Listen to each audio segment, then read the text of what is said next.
नागपुर के civil line स्थित press club में आज भाजपा प्रदेशाध्यक्ष चंद्रशेखर बावनकुले द्वारा एक पत्रकार परिषद का आयोजन किया गया था, जिसमें कांग्रेस पर तंज कसते हुए आगामी लोक चुनाव को लेकर उन्होंने कहा कि राज्य में कांग्रेस की हालत पूरी तरह खराब हो चुकी है।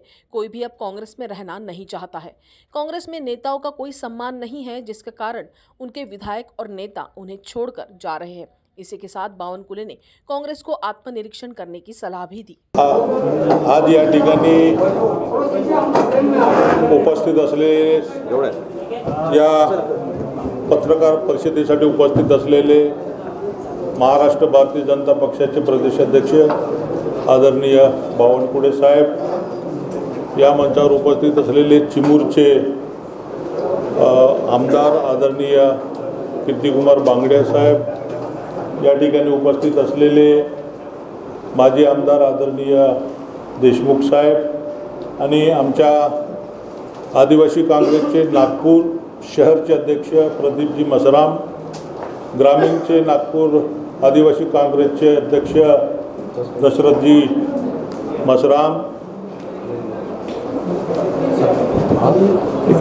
अनिलजी मरसकोले आणि उपस्थित संपूर्ण पत्रकार बंधूंनो, मी महाराष्ट्र प्रदेश आदिवासी काँग्रेसचा प्रदेश अध्यक्ष आणि या पदाच्या माध्यमातून मी पूर्ण महाराष्ट्रामध्ये आदिवासी समाजाला काँग्रेस पक्षाशी जोडण्याचा प्रयत्न केला।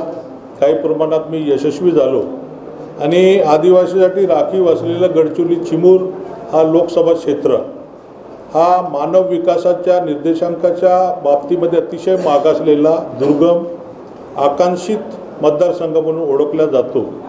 त्या ठिकाणी मी मागच्या 2014 मध्ये वातावरण काँग्रेस पक्षाच्या विरोधात असताना सुद्धा पक्षाने जबाबदारी दिली, मी लढवली, 3 लाख मतं मला मिळाली।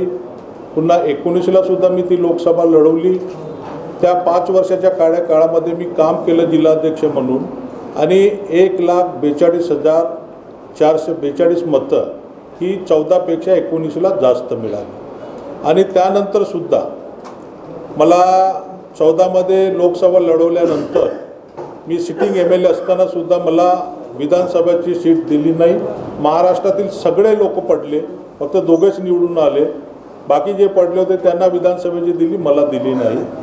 तरी मी कुठल्याच प्रकारचा काही रोष व्यक्त केला नाही, सतत काम करत 19ला सुद्धा 1,42,000चं मताधिक्य वाढल्यानंतर सुद्धा त्या ठिकाणी विधानसभेची मला तिकीट दिली नाही।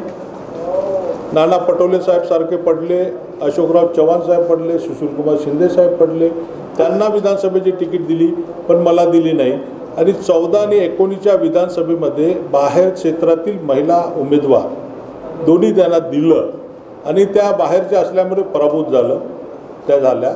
त्यानंतर मी सतत काम करत राहिलो ना। आता जे लोकसभा क्षेत्र आहे त्याच्यामध्ये वातावरण अतिशय चांगलं असताना, फेवरेबल असताना आता फक्त बाहेर जिल्ह्यातील जो काही उमेदवार आहेत त्यांनी त्या ठिकाणी दिलं। तर आमचं म्हणणं हेच होतं की आम्ही इथं काम करत आहोत, आम्ही स्थानिक आहोत, आमचे प्रश्न आम्हाला माहीत आहे, आम्हाला ते प्रश्न सोडवायचे आहेत। अशी मेहनत करत असताना सुद्धा तुम्ही फक्त बाहेरवाल्यांकडे पैसे जास्त आहेत, तुमच्याकडे पैसे नाही म्हणून जर उमेदवारी तुम्ही आम्हाला देत नसाल तर हा कुठेतरी काँग्रेसमध्ये जो गोरगरीब माणूस कार्यकर्ता स्वतःच्या पैशांनी काम करतो आहे, पक्ष वाढवण्याचं काम करतो आहे, त्याच्यावर हा अन्याय आहे।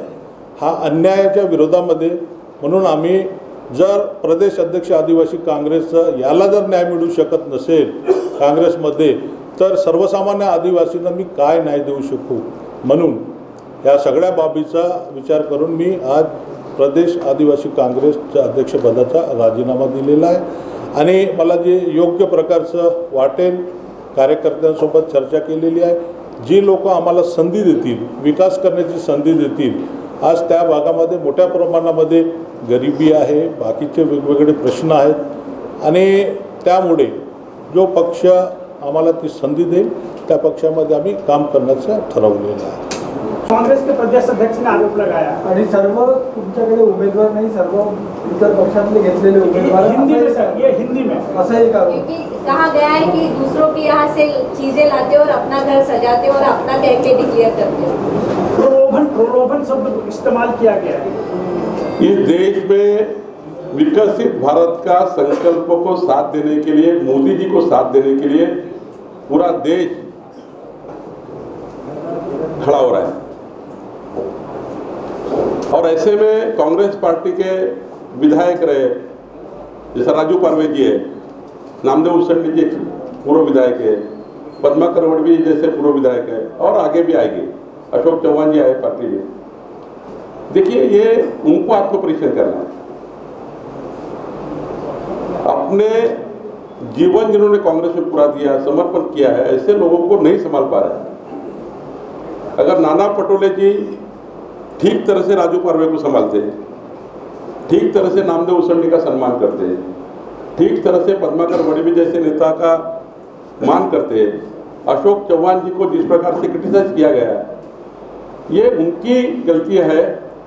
और हमारी पार्टी तो क्लियर है, हम तो जो पार्टी में आएंगे उनको हम लेंगे, क्योंकि हम सन्यासी तो है नहीं।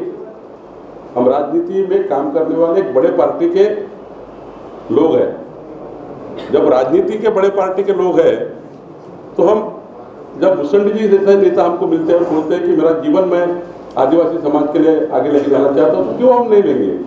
राजू पारवे जी अगर मुख्यमंत्री के पास जाते हैं, वो कहते हैं कि मेरे लोकसभा क्षेत्र के विकास के लिए आप मुझे भरोसा करिए, क्यों नहीं किया जाना चाहिए।